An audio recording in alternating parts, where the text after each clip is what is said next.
안녕하십니까, 문플란TV입니다. 차기군 법무부 출입국 본부장이 18일 김학의 불법 출금 연루 혐의로 재소환돼 조사를 받고 있습니다.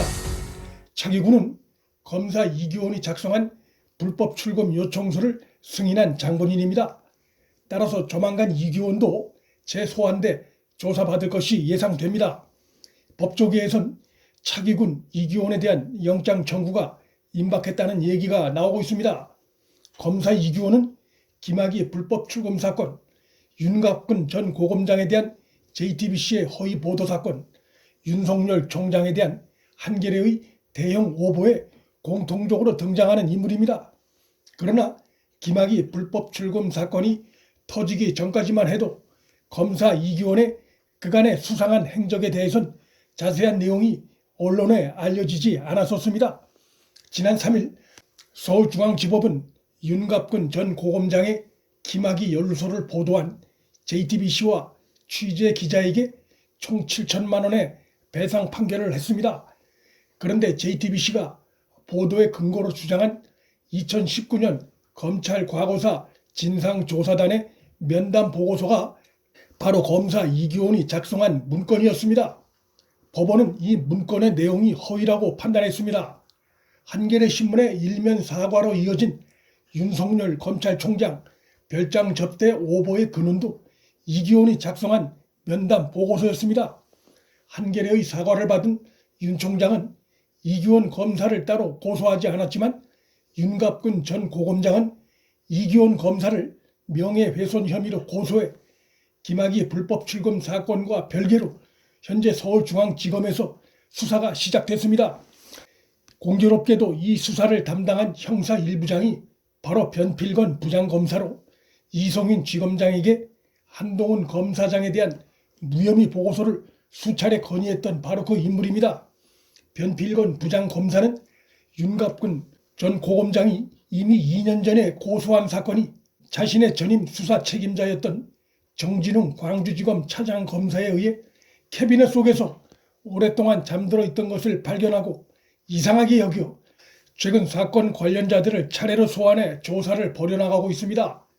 이규원이 작성한 면담 보고서는 그가 수사 권한이 없는 진상조사단 소속 시절 작성된 것이고 내용을 뒷받침할 녹취도 따로 없는 상황입니다. 한마디로 검사 이규원만이 알 수 있는 내용이고 법적 뒷받침이 없는 이 보고서 문건을 이규원이 JTBC와 한겨레에 흘렸고 이들 언론들은 제대로 사실 확인도 하지 않고 보도했다가 내용이 허위로 드러남으로써 대형 사과문을 내고 거액의 손해를 배상해야 하는 상황이 됐습니다. 불법 출금 사건을 수사 중인 수원지검 형사 3부가 이규원의 휴대폰을 압수수색한 결과 사건 발생 당시 검사 이규원의 수상한 언론 플레이 활동을 포착했습니다. 그가 좌파 성향 특정 매체 기자들과 시간대를 가리지 않고 수시로 통화한 내역이 드러났습니다. 정상적으로 공식적으로 조사 내용을 브리핑한 것이 아니라 사실로 확인되지 않았거나 조사 내용과 다른 내용을 의도적으로 특정 매체에 흘린 정황이 포착된 것입니다.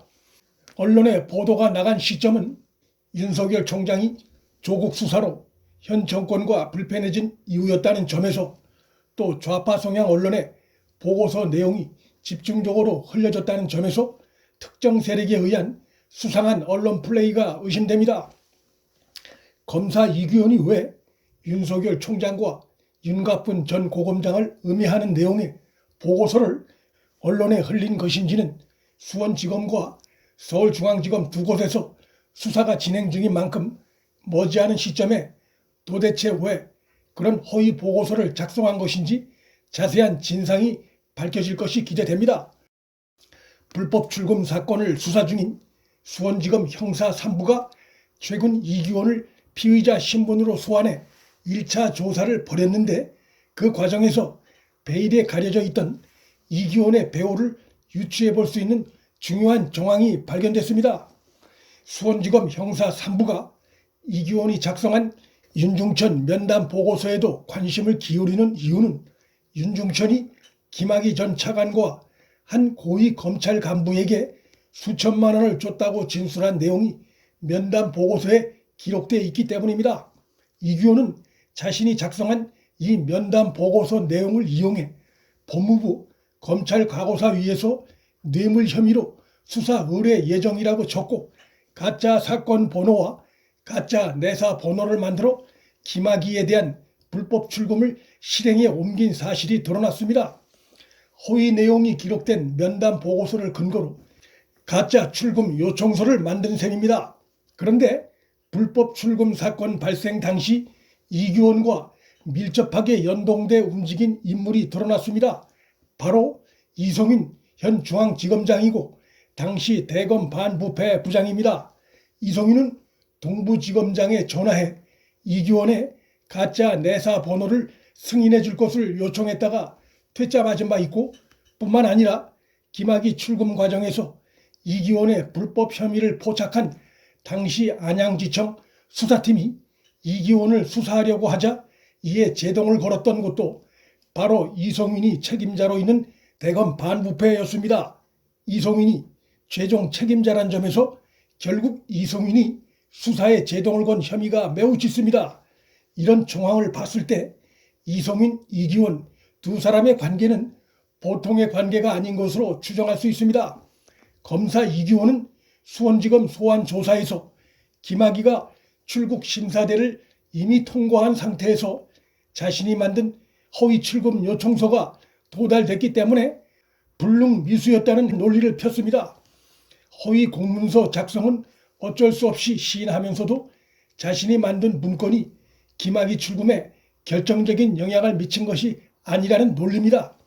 향후 법정에서 선처를 구하려는 전략으로 풀이되는데 법조계에선 이규원의 이 같은 주장에 대해 궁지에 몰리자 혐의를 벗기 위해 만들어낸 말장난에 다름없다고 일축하고 있습니다. 수원지검 수사팀의 수사가 쉼없이 속도를 내고 있습니다. 사건 발생 당시 이성윤과 함께 움직였던 법무부 차기군도 검사 이규원도 소환 조사를 받았고 당시 안양지청의 수사팀도 소환 조사를 받았음에도 이성윤만 혼자 소환에 응하지 않으면서 버티고 있습니다. 하지만 검찰 조사에서 그와 관련된 진술들이 속속 이어지고 있어 이성윤이 소환에 오래 부응하긴 힘듭니다. 수원지검 수사팀은 검사 이규원의 수상한 언론 플레이에 대해서도 함께 조사를 벌이고 있는데 그의 수상한 언론 플레이 과정에 이성윤이 관여됐는지도 함께 조사할 것으로 전망됩니다.